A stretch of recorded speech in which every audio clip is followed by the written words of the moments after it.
Held at New Hope Farms in April of 2016, the East Bay Urban Farmer Field Schools came together as a community to celebrate and give thanks to life by practicing a combination of indigenous rituals from the Americas.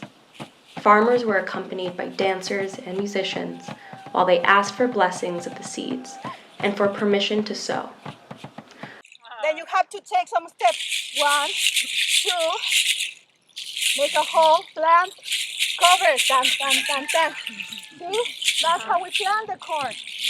And this one is true. My grandpa planted like this. A member of Food First, Leonor Hurtado, shared the story of how people were created. She announced, "Our flesh was made from corn." Heart of Heaven and Heart of Earth ground the white and yellow corn kernels and, from the dough, molded the bodies of 4 men and 4 women.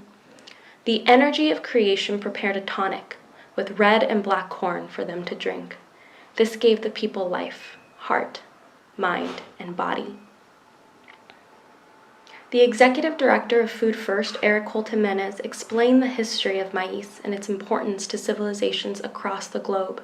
He highlighted the tradition of planting maize, beans, and squash together, referred to as la milpa, or the 3 sisters. Together, they grow in harmony. When eaten together, they provide a balanced diet with complex carbohydrates, essential fatty acids, and all 8 essential amino acids.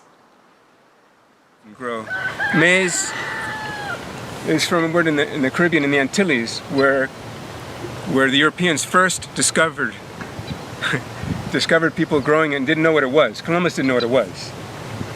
But maize meant that which gives. That's what gives to us.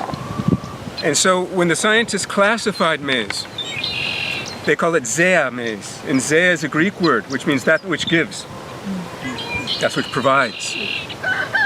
So even the scientific classification recognizes the primacy of this plant in the civilizations of the earth. Today we're only going to plant corn because we're going to let the corn come up and be a few inches tall before we plant the beans and the squash. The beans will wrap around, they're pole beans, they'll wrap around the corn stalk for support, and the squash leaves will spread out and they will shade the earth and retain water. That's part of the system, the community of these plants. Founder of New Hope Farms, Hank Herrera, gave Mother Earth food and drink, and with Eric planted the first seeds. Once organized in groups, participants planted red corn to the east, black corn to the west, white corn to the north, and yellow corn to the south. Counter to industrial farming practices, the corn was instead planted in 4 spiral patterns, imitating the flow of life. These practices added a new depth of meaning and appreciation for traditional American farming practices. At the end, each participant expressed what the learning experience meant for them. I'm very happy that we've been here today and to be able to take part in ceremony. I feel like I'm renewed. Although the themes in our peer learning workshops are technical, they also benefit from frank and honest exchanges between participants, grounded in EBUFFS' core principles of diversity, equality, anti-oppression, ecological sustainability, and food sovereignty. The EBUFFS pedagogy creates an environment that cultivates trust, confidence, and community leadership with women and men of underserved communities.